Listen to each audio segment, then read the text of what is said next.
फिलहाल के कई सारे कोचिंग संचालकों पर अब संकट गहराने वाला है। कैसे, हम आपको बताते हैं इस खबर में, लेकिन उससे पहले नमस्कार, न्यूज़ फाउंडेशन देख रहे हैं आप और मैं हूं सान्या आपके साथ। जितने भी संचालक हैं उन लोगों के लिए ये खबर बहुत ज्यादा जरूरी है, कोचिंग संचालकों के लिए।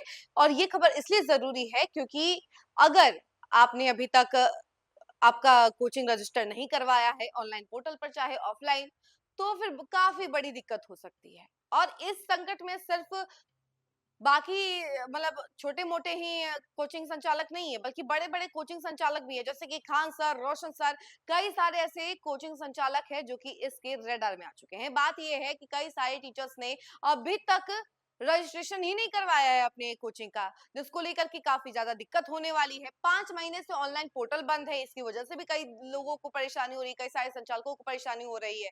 ऑफलाइन आवेदन भी नहीं हो पा रहा है। इससे पहले भी कई सारे कोचिंग संचालक थे जिन्होंने ऑनलाइन रजिस्ट्रेशन नहीं करवाया था। और मुसल्लापुर हाट वाले एरिया में कई सारे ऐसे कोचिंग संस्थान हैं जिनका रजिस्ट्रेशन हो ही नहीं पाया। बिना रजिस्ट्रेशन के ही वो सारे कोचिंग संस्थान चल रहे हैं। तो इन सब पर हो सकता है कि गाज गिरे। चलिए हम आपको जरा इसके बारे में विस्तार से जानकारी देते हैं कि कौन कौन इस रेडार में है। में कोचिंग का ऑनलाइन पंजीयन 5 महीने से बंद है। इस वजह से कोचिंग संचालकों को पंजीयन कराने में परेशानी हो रही है।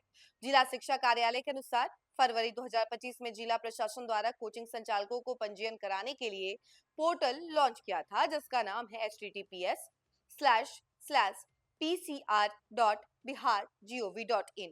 वहीं यह पोर्टल लॉन्च होने के बाद ऑफलाइन आवेदन प्रक्रिया बंद कर दी गई थी। यह पोर्टल 1 साल बाद ही फरवरी 2026 में बंद हो गया।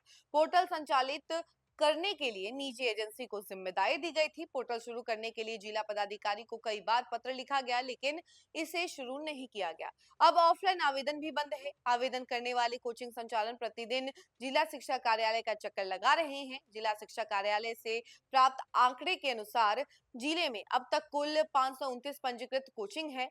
जब 2025 फरवरी में पोर्टल लॉन्च हुआ तो 38 आवेदन प्राप्त हुए थे। इनमें से 38 कोचिंग की जांच की गई, सभी सही पाए गए। 12 कोचिंग की जांच चल रही है। इनमें 10 कोचिंग पटना सदर और 2 बाढ़ प्रखंड के कोचिंग शामिल है। दानापुर प्रखंड के एक कोचिंग आवेदन प्राप्त हुआ है, जिसका मानक जो है पूरा नहीं होने पर आवेदन को अस्वीकृत कर दिया गया। जिला शिक्षा कार्यालय के अनुसार पटना सदर प्रखंड में मात्र 4 कोचिंग ही पंजीकृत हैं, जिसको एनओसी दिया गया है। जबकि इस प्रखंड में आने वाले क्षेत्र में बाजार समिति, मुसल्लापुर हाट, भिकना पहाड़ी, अशोक राजपथ, महेंद्रू में सैकड़ों कोचिंग संचालित होते हैं।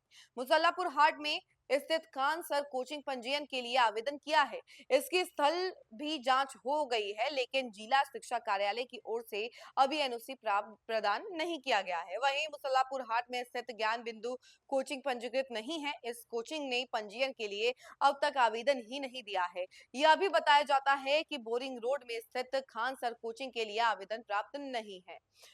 यहीं आपको बता दें कि कोचिंग संचालकों द्वारा प्राप्त आवेदन के आधार पर जिला प्रशासन की 5 सदस्यीय कमेटी कोचिंग की जांच करती है। कमेटी में जिला पदाधिकारी, जिला शिक्षा पदाधिकारी, जिला कार्यक्रम पदाधिकारी, वरीय पुलिस अधीक्षक और मगध महिला कॉलेज के प्राचार्य होते हैं।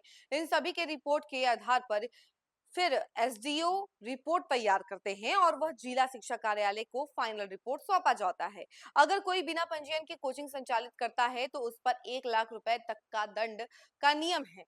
साथ ही प्राथमिकी भी दर्ज की जाती है। नए पंजीयन के लिए 15,000 और नवीनीकरण के लिए 5,000 रुपए शुल्क निर्धारित है। भवन का क्षेत्रफल कम से कम 500 स्क्वायर फीट और इसके अलावा भवन की ऊंचाई 9 मीटर होना चाहिए। बच्चों को बैठने के लिए कम से कम 1 वर्ग मीटर की दूरी होनी चाहिए। अगर छात्र छात्रा एक साथ पढ़ते हैं तो 2 शौचालय के साथ फायर सेफ्टी की भी व्यवस्था होनी चाहिए। ये सब नियम है और एक तरीके से गाइडलाइंस है। इसके अनुसार अगर कोचिंग है तो उनको जल्द से जल्द एनओसी मिल जाता है। तो देखिए, खान सर के कोचिंग के लिए तो अप्लाई किया जा चुका है रजिस्ट्रेशन के लिए, तो उनको एनओसी अभी तक प्राप्त नहीं हुई है। लेकिन इसके अलावा अगर रोशन सर की बात की जाए तो रोशन आनंद सर का जो कोचिंग है अभी तक रजिस्टर्ड नहीं है, तो इन लोगों पर गाज गिर सकती है, क्योंकि ये बिना रजिस्ट्रेशन के भी कोचिंग चला रहे हैं। तो देखिए आगे क्या कुछ होता है, क्या कार्रवाई की जाती है, हम आपको जरूर बताएंगे। लेकिन फिलहाल इस खबर में इतना ही। ऐसी तमाम अपडेट के लिए जुड़े रहे हमसे और देखते रहे न्यूज़ फाउंडेशन। धन्यवाद।